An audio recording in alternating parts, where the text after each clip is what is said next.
परम आदरणीय गुरुदेव श्री श्री आनंदमूर्ति जी, आदरणीय आचार्यगण,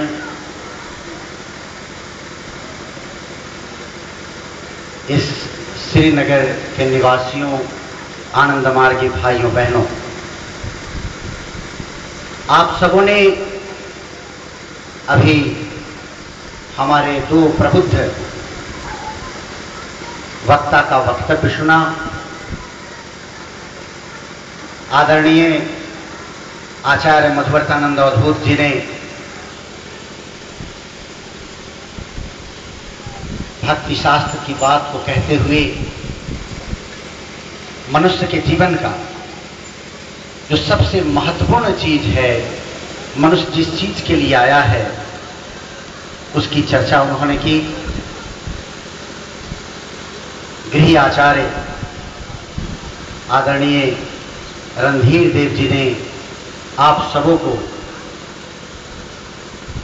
मनुष्य क्या खाए, कैसे बैठे, कैसे उठे, कैसे नाचे, कैसे साधना करे, कितनी देर साधना करे और अन्य पहलुओं पर भी प्रकाश डाला है।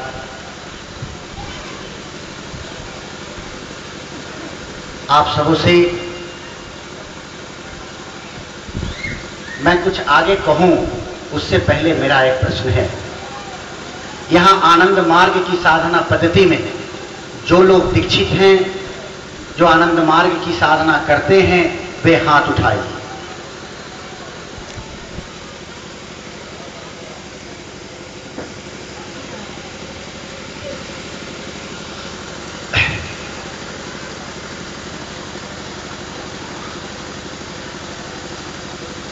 आदिकाल से जब इस दुनिया में मनुष्य, आदिकाल का मनुष्य जब इस दुनिया में आया, वो सारी समस्याओं, विभिन्न प्रकार की समस्याओं से उसका जीवन घिरा हुआ था। सर छुपाने के लिए छत नहीं थे, पहनने के लिए कपड़ा नहीं था, भोजन की बात ही क्या करना। उन सारी समस्याओं से मनुष्य निजात पाता गया, क्योंकि कहा गया है कि कोई भी समस्या निदान से बड़ी नहीं होती है। और इसी परिप्रेक्ष्य में मनुष्य का जीवन जब आगे बढ़ा तो ऋषियों ने रिसर्च करके, खोज करके एक बात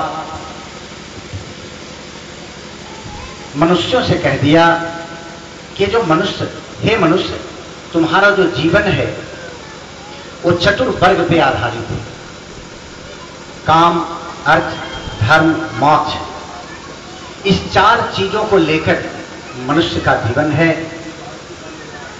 ये जो तीन चीजें, काम, अर्थ और धर्म, ये मोक्ष की प्राप्ति के लिए है। मनुष्य का जीवन मिला ही है मोक्ष प्राप्ति के लिए, लेकिन मोक्ष प्राप्ति के पथ में जो सहायक तत्व हैं, उन तत्वों की रक्षा कैसे की जाए, इसके लिए हमें काम, अर्थ और धर्म तीनों को लेकर आगे बढ़ना होगा। परंतु खेद की बात यह है, दुख की बात यह है कि मनुष्य चतुर्वर्ग का जो चौथा चरण मोक्ष है, उसकी बात तो दूर, अधिकांश मनुष्य काम में उलझकर रह जाता है। काम का मतलब काम वासना से ही नहीं, काम वासना काम का 1 करोड़वां हिस्सा होगा। काम का मतलब है भौतिक इच्छाएं। इन्हीं इच्छाओं में मनुष्य उलझ कर रह जाता है, इसी चाहना में फंसकर मनुष्य रह जाता है। और जो भी भौतिक इच्छाओं में उलझकर रह जाते हैं, उनके जीवन में पीड़ा कष्ट, दुख, इसका होना अत्यावश्यक हो जाता है, क्योंकि भौतिकता चीज ही ऐसी है। इसलिए किसी संत ने कहा कि चाह गई चिंता मिटी, ये मनमा बेपरवाह, जिसको कुछ नहीं चाहिए वो साहन का साह। जो काम को लेकर रह रहे हैं, जो भौतिकता में डूब गए हैं, वे अपने जीवन के लक्ष्य से बहुत दूर चले जा रहे हैं। इसलिए और एक संत ने कहा कि जहां काम वहां नहीं राम, रवि रजनी नहीं बैठे एक ठाम।